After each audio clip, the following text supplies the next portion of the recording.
Boris Spassky, ancien champion du monde soviétique d'échecs, est décédé à 88 ans. Talent précoce, il devient grand maître à 18 ans et décroche le titre mondial en 1969. Il a marqué l'histoire des échecs autant par ses victoires que par une défaite légendaire. Boris Spassky, ancien champion du monde soviétique, s'est éteint à 88 ans.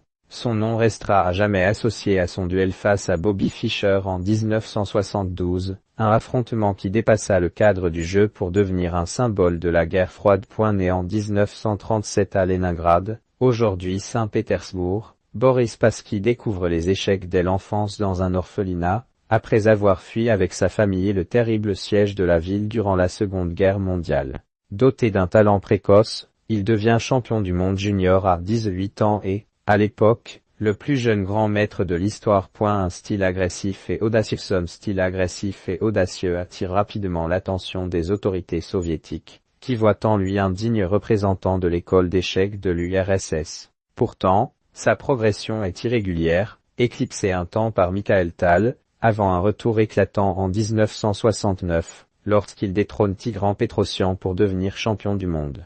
Je ne me suis jamais fixé l'objectif de devenir champion du monde. Tout a fonctionné tout seul. Je progressais à pas de géant, confiera-t-il en 2016, mais son règne sera de courte durée. En 1972, en pleine guerre froide, Boris Spassky se retrouve au cœur d'une bataille qui dépasse le simple cadre des échecs. Son duel face à l'Américain Bobby Fischer en Islande devient un enjeu géopolitique. L'URSS domine le jeu depuis 1948. Et la défaite n'est pas une option. Ce « match du siècle » marquera à jamais l'histoire des échecs et inspirera de nombreux films, livres et même la série Le jeu de la dame sur Netflix.